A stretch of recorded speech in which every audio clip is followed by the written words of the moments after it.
बहुत बहुत शुक्रिया नीरज जी। और इस विरोध प्रदर्शन और बातचीत के लिए एक मौके के रूप में जो मंच दिल्ली विश्वविद्यालय के तमाम छात्र संगठनों ने तैयार किया है, उन सभी संगठनों का शुक्रिया कि आपने एक ज्वलंत और जरूरी मसले पर ये बातचीत की और हमें आमंत्रित किया। और आज की बातचीत का बहुत बड़ा हिस्सा तो पहले से लोगों ने बोल दिया, आप भी जानते होंगे। उसका केंद्रीय एक शब्द है NFS, not found suitable, non found suitable. कौन? विश्वविद्यालय में प्रोफेसर बनने वाले लोग। इस बात पर कि एक वंचित शोषित जमात के लोग NFS हो रहे हैं, हम तब बातचीत करने आए हैं जब इस देश को चलाने वाले लोग खुद NFS थे।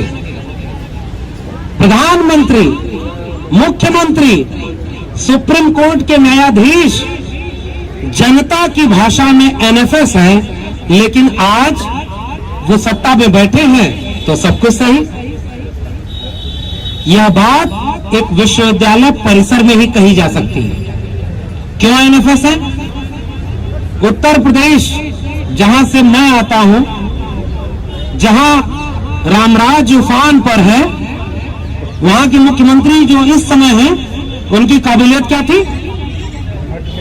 लेकिन आज वो मुख्यमंत्री हैं, लेकिन हम कहेंगे आप NFS हो। प्रधानमंत्री, उनकी भाषा देख लीजिए, उनका काम देख लीजिए, उनकी नीयत देख लीजिए, उनकी हरकत देख लीजिए, आपको लगेगा ही नहीं कि वो व्यक्ति उस पद के लिए सुटेबल है। तो जो प्रधानमंत्री नहीं बनने के लिए सुटेबल है, वो प्रधानमंत्री बना हुआ है, और जो मुख्यमंत्री नहीं बनना चाहिए, जो उस पद के लिए सुटेबल नहीं है, वो मुख्यमंत्री है। और एक दलित, पिछड़ा, आदिवासी न्यूनतम अर्हता प्राप्त करने के बाद प्रोफेसर बनने जाए तो वो नॉट फाउंड सुटेबल है। ये राष्ट्र विरोधी गतिविधियां हैं, और इसका विरोध इस राष्ट्र के हर नागरिक को करना चाहिए। पहली बात। दूसरी बात ये कि विश्वविद्यालयों में इस बात की बहस क्यों होनी चाहिए? विश्वविद्यालयों का वह स्पेस, जिसे हिंदी में कहते हैं जन क्षेत्र है, ये पब्लिक स्पेस है। ये भारत एक राष्ट्र नहीं था 1947 वाली आजादी के पहले।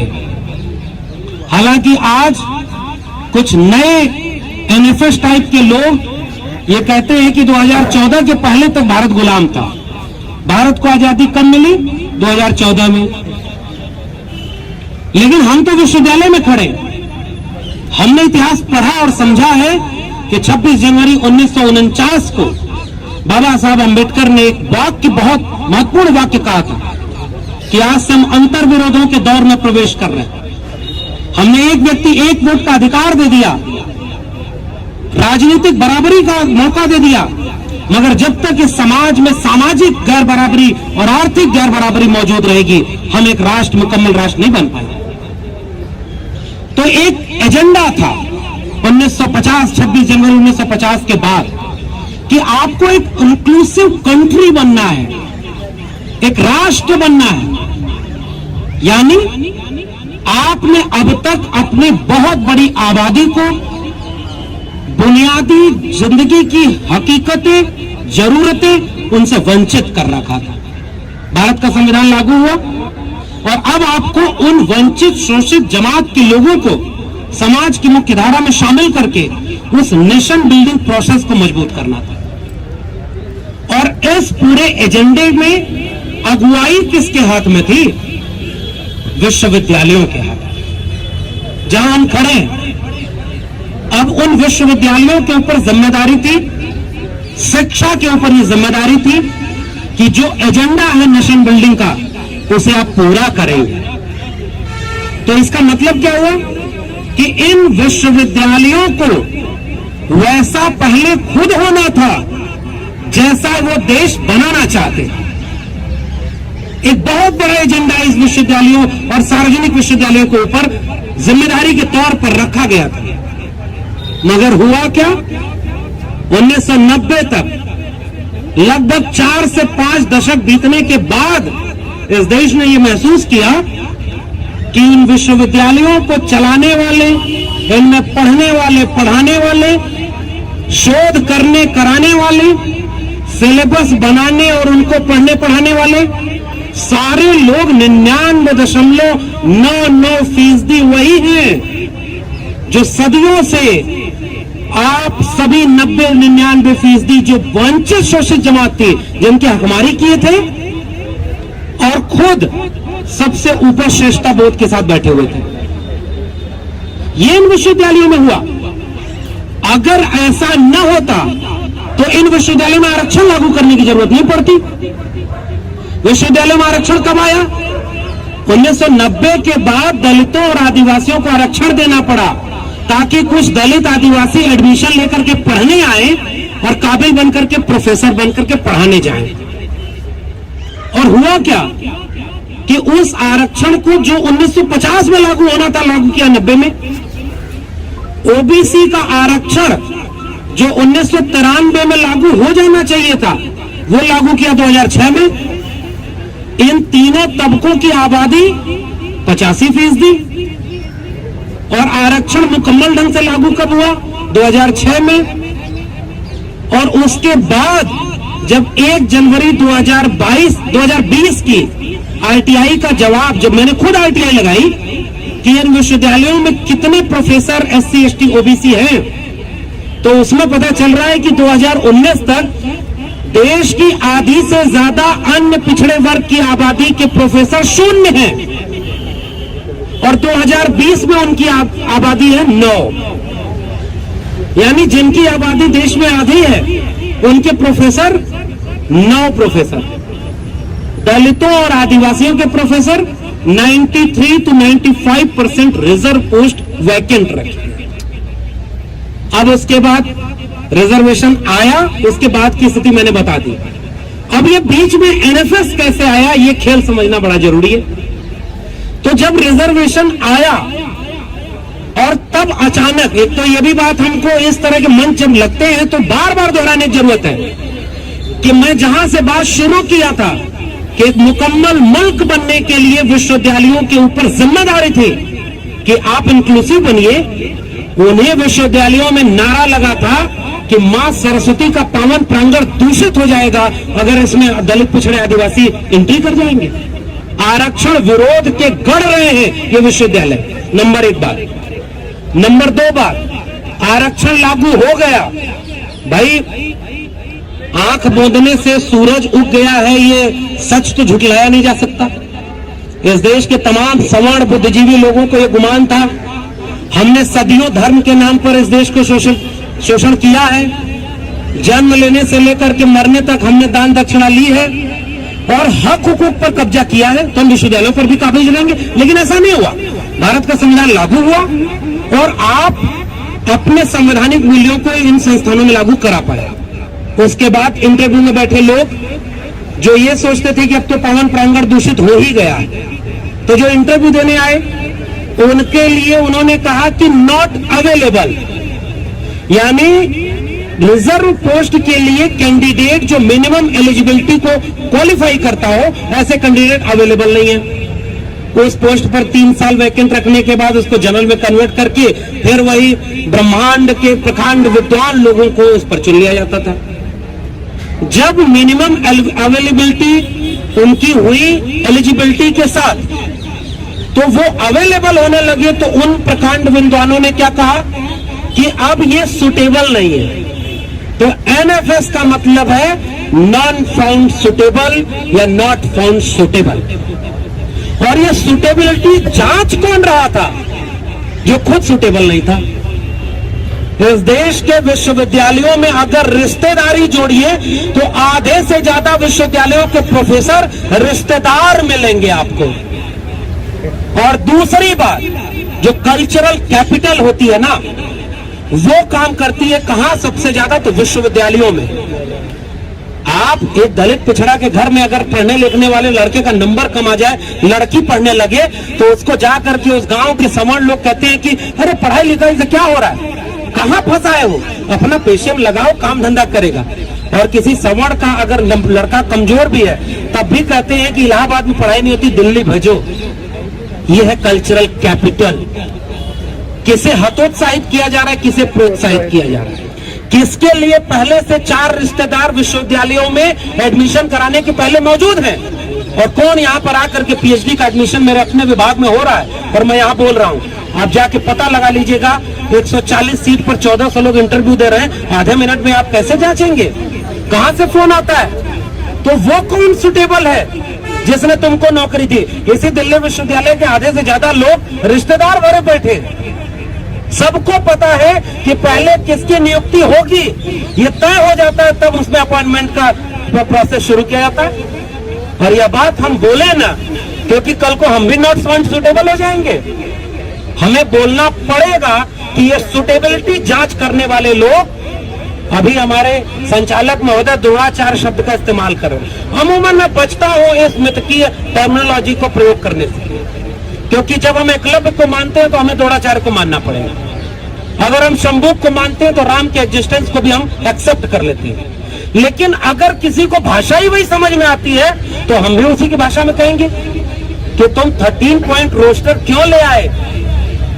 इसी जगह पर रोस्टर का आंदोलन हुआ क्योंकि दलित पिछड़ा आदिवासी प्रोफेसर न बन पाए। तुम इन विश्वविद्यालयों में रिजर्वेशन को, रोस्टर को लागू क्यों नहीं ढंग से करते? क्योंकि ये लोग प्रोफेसर न बन जाए। और आज की प्रोटेस्ट अधूरी होगी अगर हम रोहित वेमुला को याद नहीं करेंगे। रोहित वेमुला के प्रकरण ने, रोहित वेमुला की सांस्थानिक हत्या ने इस देश के कैंपसों को समावेशी बनाने का एक मौका दिया था। शहादत देनी पड़ी थी और सांस्थानिक हत्या हुई उसकी, तब जाकर के तो इन कैंपसेस में विमर्श खड़ा हुआ कि ये विश्वविद्यालय वैसे विश्वविद्यालय है ही नहीं जैसा फूले अंबेडकर, पेरियार, सावित्रीबाई फूले और फातिमा शेख बनाना चाहती थी। ये घोर जातिवाद के अड्डे हैं। क्योंकि मैं आज भी कह रहा हूं, आज भी डेटा उठाकर देखिए, इसी दिल्ली विश्वविद्यालय के हिंदी विभाग में इसी जगह पर आंदोलन करना पड़ा कि 72 साल में पहली बार कोई प्रोफेसर विभागाध्यक्ष बनने जा रहा है और वहां भी वो नॉट फाउंड सुटेबल। ये कुलपति जो बैठे हैं, तमाम कुलपति, मैं नाम नहीं लूंगा, इशारे में आप बात समझिए, प्लेगरिज्म का आरोप है इनमें, थीसिस चोरी किए हुए हैं और आज कुलपति बने बैठे हैं सुटेबल बन करके, क्योंकि उनका झंडे का रंग नागपुर से मिलता है। इस बात को क्यों नहीं बोला जाए? इस देश में कुलपतियों के ऊपर जितने आरोप हैं, प्रोफेसरों के ऊपर जितने आरोप हैं, ये अगर जांच हो जाए, एक दलित पिछड़ा अगर प्रोफेसर बन जाए तो उसकी छोटी सी चूक उसी मनुस्मृति के मुताबिक ब्राह्मण हत्या कर दे तब भी वो माफ है, क्योंकि वो ब्रह्मा का अवतार है धरती पर। तो एक प्रोफेसर अगर थीसिस चोरी कर ले तो उसके नाम पर शिक्षक दिवस मना लो, ये देश धूमधाम से शिक्षक दिवस मनाएगा। ये कौन सा देश है भाई? इसलिए यह सवाल ऐसे हर मौकों पर उठाया जाना जरूरी है। 69,000 शिक्षक भर्ती घोटाले की मांग आपने अपने आज के आंदोलन में शामिल की। शिक्षक बनाना था ना। और वो आदमी जो रामराज की बात करता है उसके लिए हमारे कबीर साहब ने लिखा है, मैं तो रेफरेंस से बात कर रहा हूँ, मन ना रंगाए रंगाए जोगी कपड़ा और दाढ़ी बढ़ाए जोगी हो गई बकरा। ये मूड मुड़ाए भय सन्यासी, ये लोग अचानक से राजधर्म निभाने की बात करने वाले कुर्सी पर बैठ गए और वादा किया था 70 लाख नौकरी 5 साल में देंगे। एक वैकेंसी फुलफिल किया उन्होंने, 69,000 शिक्षक भर्ती घोटाला, और उसमें आरोप इनके राष्ट्रीय पिछड़ा वर्ग आयोग ने लगाया कि ओबीसी का 27% रिजर्वेशन की बजाय 3.80% ओबीसी रिजर्वेशन लागू हुआ। और वो जो लोग शिक्षक बनकर के पढ़ाने जाते, वो लखनऊ में बैठ करके आंदोलन कर रहे हैं और थोड़ा सा मुख्यमंत्री से बात करने जाते हैं तो लाठी पाते हैं, पुलिस पीट रही है उनको। और इसी दिल्ली विश्वविद्यालय में 5,000 से ज्यादा एडहॉक टीचर हैं, उनमें रिजर्वेशन लागू होने के बाद तमाम लोग एडहॉक बने बैठे, परमानेंट अपॉइंटमेंट बंद हो जाएगा। तो पहले नॉट अवेलेबल, फिर नॉट फाउंड सुटेबल, फिर उसके बाद इंटरव्यू ही नहीं होगा, फिर 13 पॉइंट रोस्टर आएगा, फिर उसके बाद आप लड़ करके जीतने लगेंगे तो नई शिक्षा नीति के नाम पर इन विश्वविद्यालयों को निजी हाथों में बेच दिया जाएगा। बनाए अंबानी अडानी की तरह Ashoka, Galgotia, lovely professional university, उनमें रिजर्वेशन है क्या? वहां तो कोई कौन फॉर्म सुटेबल कौन नहीं सुटेबल ये तो आप जान ही नहीं पाएंगे। जिसकी जेब में पैसा है वो पढ़ेगा और जिसकी जेब में पैसा है वो पढ़ाएगा। ये टीयू जेएनयू जिस दिन बर्बाद हो गया और हो गया है, मैं तो ये कह रहा हूं, इसको खोला क्यों नहीं जा रहा है? क्योंकि जैसे 10 महीने 1 साल से ज्यादा वक्त तक 750 लोगों की शहादत के बाद 56 इंच के सीने वाला दावा करने वाले फासिस्ट लोगों को झुकाने में किसान अगर कामयाब है तो इस देश के विश्वविद्यालयों को खोल देंगे तो नई शिक्षा नीति को वापस लेने के लिए इन विश्वविद्यालय में आंदोलन खड़ा हो जाएगा। इसलिए आपका विश्वविद्यालय बंद किया गया, इसलिए आपका विश्वविद्यालय बंद किया गया। आपके विश्वविद्यालयों में नियुक्तियां इसलिए नहीं हो रही हैं क्योंकि कम से कम 49.5% रिजर्व सीटें तो आ गई हैं। इसलिए आप not form suitable, not available, यह सब किए जा रहे हैं। और जीबी पंत कोई पहला मामला नहीं है। जीबी पंत को शुक्रिया मैं अदा करता हूं कि उसने दोनों डेटा को पब्लिक डोमेन में रख दिया। इसी जेएनयू में, जवाहरलाल नेहरू विश्वविद्यालय में, यहां पर जो अभी तक कम से कम है पब्लिक फंडेड इंस्टीट्यूशन, वहां पर तो हमें किस्सा सुनने में आया कि वो लोग नेहरू की मूर्ति को रगड़ रगड़ के विवेकानंद बना रहे थे, नहीं सफल हुए तो अलग से एक मूर्ति बना दी है। इसी जगह पर भगत सिंह और सुभाष चंद्र बोस के साथ सावरकर की मूर्ति लगाई। ये विश्वविद्यालयों में किया गया और जब ये नहीं कर पाए तो उन्होंने अपने विचारधारा के लोगों को वहां पर भर दिया। और जहां जहां दलित पिछड़े वहां कोई भी विभाग ऐसा नहीं जहां एनएफएस नहीं हुआ है। लेकिन जिसकी नौकरी एनएफएस कर दी जाती है वो तो इसलिए नहीं बोलता, मैं बोल रहा हूं, मान लो मेरा तो एनएफएस होना तय है, मैं ऑलरेडी एनएफएस हूं, बस ये है कि दिल्ली विश्वविद्यालय है, इस तरह के फोरम है तो हम बचे हुए। हमारे जैसे लोगों के लिए नई शिक्षा नीति लाई गई तो वहां एनएफएस किया गया, कोई बोलने वाला नहीं था क्योंकि प्रोफेसर पहली पीढ़ी के लोग आए भाई। एक जगह एनएफएस हो गए, आंदोलन कर लिए तो अगली बार बोर्ड मेंबर देख के कहेगा अच्छा नेताजी आए हैं, इंटरव्यू देने आए हैं, आपसे क्या पूछे, आप तो सोशल मीडिया पे लिख दोगे, आप भाषण, ये बोलते हैं प्रोफेसर। अरे भाई हमने आज तक जीवन में कोई चुनाव नहीं लड़ा और मेरे स्टाफ रूम से लेकर के डूटा तक में लोग कहते हैं आइए नेताजी कैसे है। ये प्रोफेसर की भाषा है। ये केवल इसलिए ये लोग उनसे डरते हैं जो अपने हकूक के लिए जागरूक है। अब ये रिकॉर्डिंग क्यों दिल्ली विश्वविद्यालय कराता है? ये देखने के लिए कि मैं सुटेबल हूं कि नहीं। तो इतना भाषण दे दिया है कि हमसे कम सुटेबल लोग तो हमारा इंटरव्यू लेते हैं। सच बात यह है कि इस देश में अकादमिया में बैठे तमाम लोग ऐसे हैं जिनकी क्वालिफिकेशन इंटरव्यू देने वाले से कम होती है, फिर भी उनके हाथ में कलम है। मैं गया था बीएचयू में इंटरव्यू देने, 5 ब्राह्मण मेरे डिपार्टमेंट का इंटरव्यू लेने बैठे। मैंने ये बात सोशल मीडिया पे लिख दी। ऑब्जर्वर बना के बिठाओगे एक ओबीसी को, एक एससी को, कि वो ऑब्जर्व करे कि जाति भेद हो रहा है कि नहीं इंटरव्यू में। अगर वो ऑब्जर्वर बोल भी देगा कि आपने इस कैंडिडेट के साथ भेदभाव किया है तो 5 लोग जिधर वोट देंगे उधर निर्णय होगा कि ऑब्जर्वर के आधार पर निर्णय होगा। ये इंटरव्यू बोर्ड का पैनल ही पूरी तरह फेक है और अलोकतांत्रिक है। और रतन लाल सर ने जो बात कही, मैं तो कह रहा हूं कि अगर वाकई सुटेबिलिटी देखना है तो करो लाइव टेलीकास्ट इंटरव्यू का। और दूसरी बात मैं कुछ सुझाव देता हूं क्योंकि हम लोग समस्या तो झेल ही रहे, समस्या तो सही रहे। अब सुझाव क्या है कि पहला काम तो यह बंद होना चाहिए कि 100% वेटेज इंटरव्यू को क्यों दोगे भाई। अब इसी मामले में देखिए ये पूरा स्कैम है।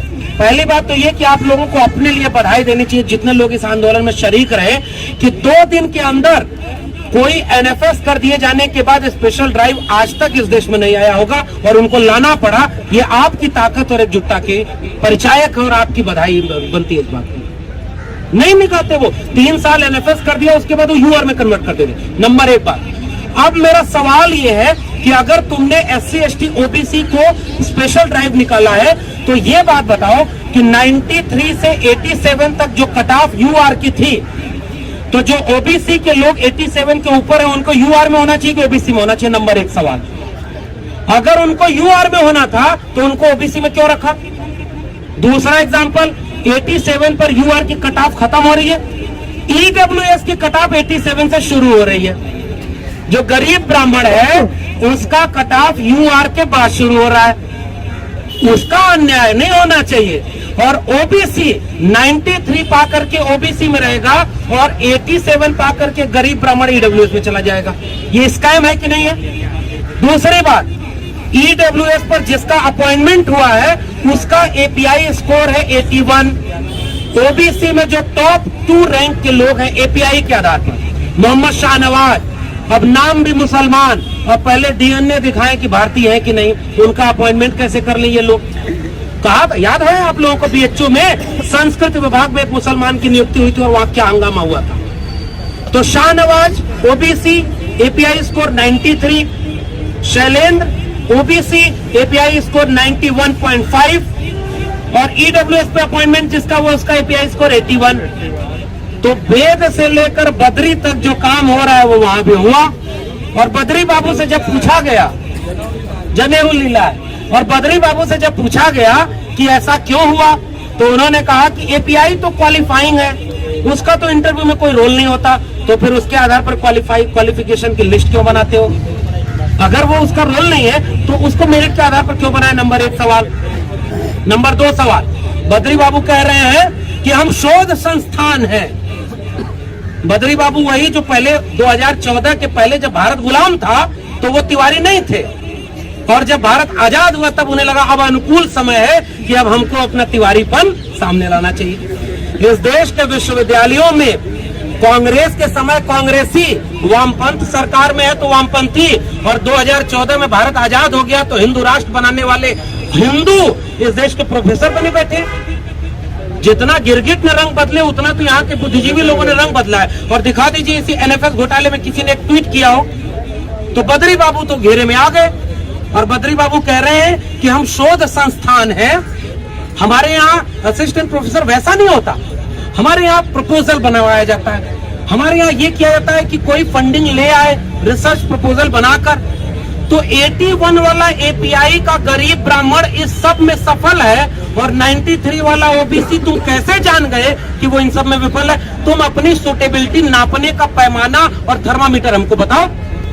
दूसरी बात, अगर किसी इंस्टीट्यूट की नीड कोई है तो इंस्टीट्यूट में एडमिशन लेने के बाद उसको ट्रेंड करो। मंडल कमीशन की रिपोर्ट इस देश में लागू नहीं हुई, इसलिए यहाँ कोई एजुकेशनल रिवॉल्यूशन नहीं हुई। मैं आखिरी बात कह के जा रहा हूँ, इस देश में शिक्षा क्रांति की जरूरत है।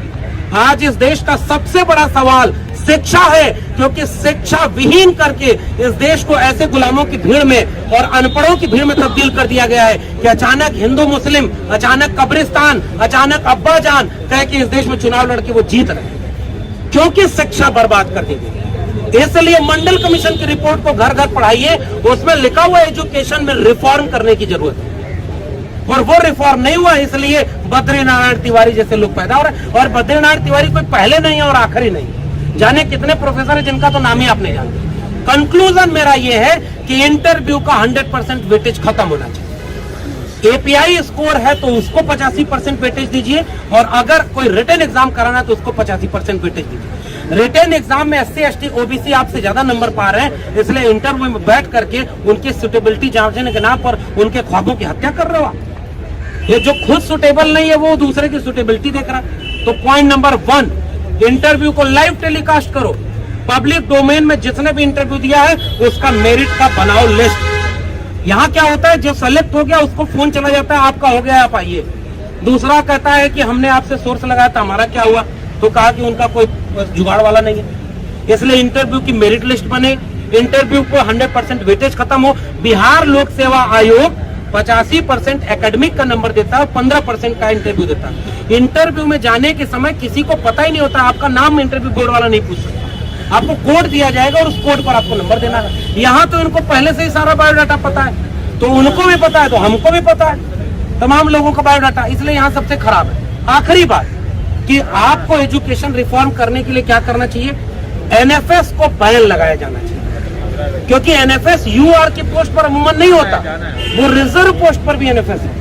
इसलिए एनएफएस खत्म किया जाए और एनएफएस को करके यूआर में कन्वर्ट करने की पूरी पॉलिसी को खत्म किया जाए। इन सब का निदान क्या है, नई शिक्षा नीति 2020 को वापस कराया जाए। जाते जाते आपसे यही पूछने आया हूं कि अगर किसान अपने 3 बिलों को वापस करा सकते हैं तो इस देश के शिक्षक, छात्र, नौजवान क्या अपने इस नई शिक्षा नीति को वापस नहीं करा सकते क्या? ये विश्वविद्यालय कितने दिन नहीं खोलेंगे, लेकिन ये वादा करिए कि जब खुलेगा तब नई शिक्षा नीति को वापस कराएंगे, क्योंकि विश्वविद्यालयों को अगर बेच दिया तो एनएफएस करने की जरूरत ही नहीं पड़ेगी। इस देश के दलित, पिछड़े, आदिवासी विश्वविद्यालयों से हमेशा के लिए बाहर हो जाएंगे। यह बात कह करके मैं ये आपसे अपील करने आया हूं कि यह स्कैम जो तमाम तरह से एकेडमिया में हो रहा है, इस स्कैम को नहीं रोका तो हम उस साजिश में शिकार होंगे, क्योंकि जब यह सब हो रहा है तो हम इस विश्वविद्यालय परिसर में खड़े हैं। हमारे गांव के नौजवानों को पता ही नहीं कि क्या क्या हो रहा है। वो हमसे कल को पूछेंगे तुम्हारे सामने हुआ तो तुम क्या किए। मैं कम से कम कहूंगा कि हम रोस्टर के खिलाफ भी लड़े, हम नई शिक्षा नीति के खिलाफ भी लड़े, हम NFS के खिलाफ भी लड़े। इंकलाब जिंदाबाद। जय भीम, जय मंडल।